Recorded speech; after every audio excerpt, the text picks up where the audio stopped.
cool, Forsaken's out. Time to continue my what if your guardian talked to— You won't have to.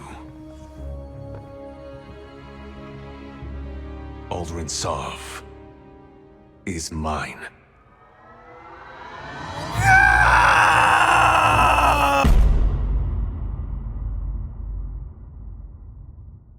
It's not that big of a deal. No, they gave him a voice and it wasn't me. I'm putting them on the list.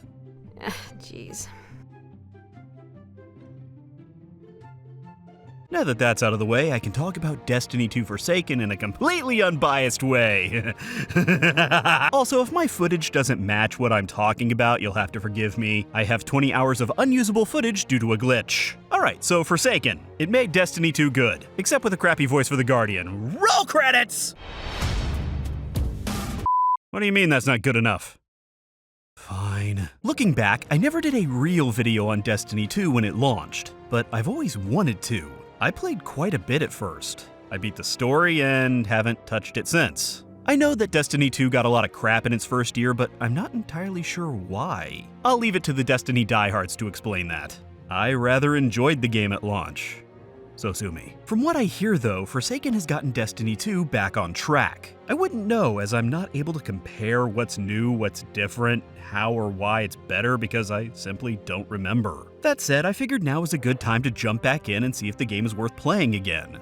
And yeah. Something I always forget about the Destiny series is just how satisfying I find the gore gameplay. Shooting things in Destiny 2 just feels good. Collecting new gear feels good. Unless I get the weapon I don't want. I will say that I never found the main story of Destiny 2 all that interesting, unless I made it that way. Forsaken's story, however, is pretty engaging. I'm pretty sure Cade was my spirit animal. Up until, you know. And that's not a spoiler, it was in the trailer. Overall, it was good. Except when they gave that voice to the Guardian. No offense to the voice actor, you're fine. But this isn't about you. The new open zone of the Tangled Shore is fairly enjoyable. I like these little hunts you can do where you have to hunt down a boss-type monster, which may have been in the original, but I just don't remember. While leveling up, I had to do a few of these while I was under-geared, which created quite a challenge. And I loved it. Despite all my cussing each time I died. I probably taught my kids a few new words. Hey, Dad! You! You f***ing But I'm gonna pay for that later. There's also a lot of secret areas to discover if you're paying attention, but apparently there's another area called the Dreaming City. This is an endgame area that you have to jump through a bunch of hoops just to get to. And I'm no hoop jumper.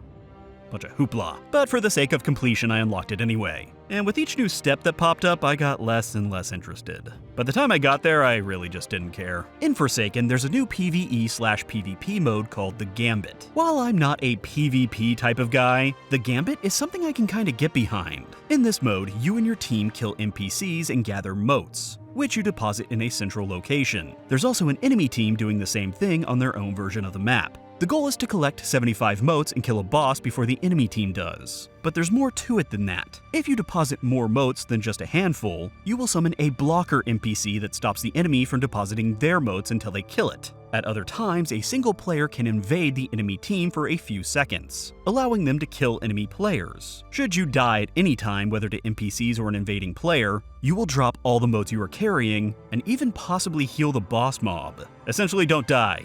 It's kind of the same rules for life. Of course, with a new expansion comes new strikes, aka dungeons. They're the same. Moving on, there's a new raid that I haven't done because I'm not that dedicated. I hear it's pretty damn hard though. Forsaken also introduces a new weapon type, the bow and arrow. Finally, I can live out my dream of being Space Legolas. Ah, f it. I'm Space Legolas with a rocket launcher, bitch! The last thing I can think of is that each class spec got a new superpower. I stuck to being a Sith. I know it has another name, but f it, I don't care, it's a Sith. My new skill essentially gave me a lightning cannon, which really is just as cool as it sounds. And I never got my other ones because I just like being a Sith, what can I say? As I mentioned, I don't know how this compares to the base game of Destiny 2 or the previous expansions, as I simply don't remember them well enough to compare. What I can say is that I enjoy Destiny 2. I did before, I do now. If I had more time, I'd work on seeing more of the endgame zone and possibly trying to get into the raid, but I have other things to do, like stopping my kid from cussing. Oh, Hive! You'll never guess what our son just said to me. Oh boy. And that was Destiny 2 Forsaken. I can't believe they didn't use my voice. If you're new here, make sure to hit that subscribe button for future videos. I've also put another video for you to watch right up here. If you want, you can follow me on Twitter, Facebook, or Twitch for my weekly live streams. And if you really want to help the channel, you can donate to me on Patreon like these other amazing people. I bet they'd use my voice.